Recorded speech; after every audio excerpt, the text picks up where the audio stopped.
My name is Ernest Nathaniel Benjamin, but many people call me Nate because Nate is short for Nathaniel. I'm from Brockton, Massachusetts. However, I lived in many other cities, towns in Massachusetts. I love sports. I love to read. I really like to do things that are about positivity. One good thing, and probably one funny thing, is I'm a diehard New England Patriots fan.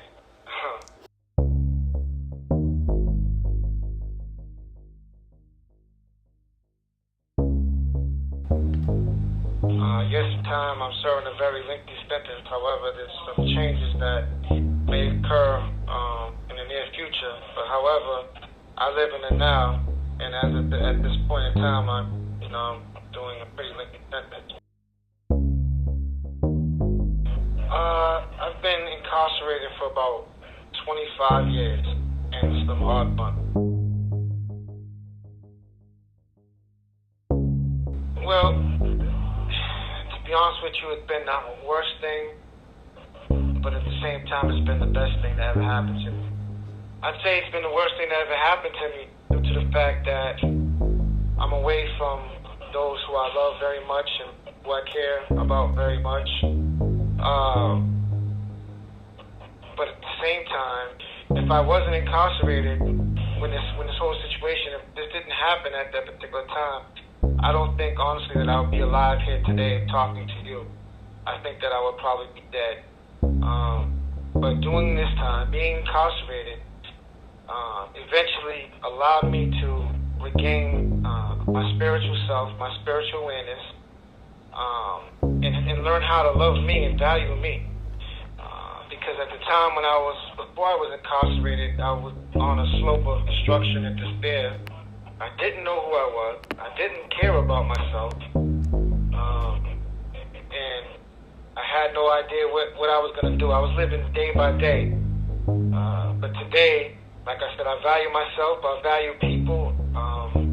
And I'm a man of wisdom and integrity and love. And I aim to continuously grow each and every day in any way that I can.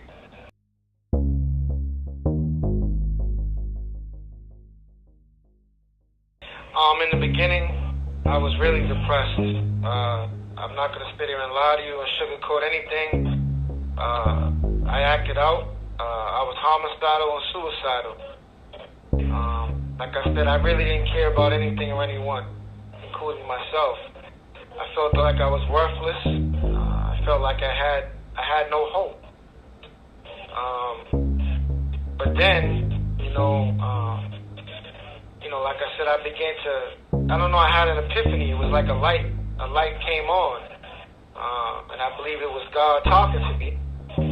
And I was in segregation at the time, and he told me that I needed to make a difference. I needed a change. And then I went on to this never-ending cycle, or should say road of change, what I call redemption.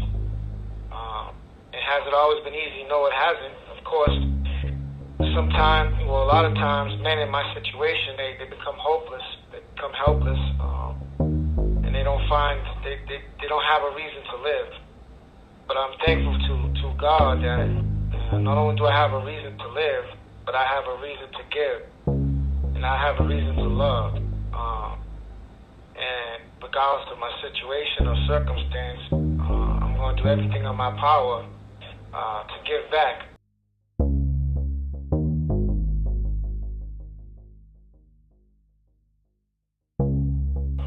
First and foremost, the prisoner, or what they call the convict, has to want to change.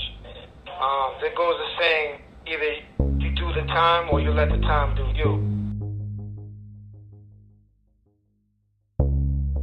Honestly, I took almost every single program you can think of. So when it all started for me, at first I didn't really, let alone go to school, I didn't really care about programs. It was just unheard of. However, when I was able to reach a place called MCI Norfolk, in which Malcolm X resided there, I had this thirst and desire to change, obviously, and I noticed that there was a whole bunch of programs So I began to have this thirst and desire to take part in this program. These programs dealt with emotional aspects, educational aspects. But out of a few of the programs that really opened me up was a program called Second Thoughts Incorporated. And Second Thoughts Incorporated is a program that allowed incarcerated men to give back to high-impact incarcerated youth. And by me being able to sit in a room and talk to these young men, I was looking at myself. And it made me to really push even harder to live right and do right and be right.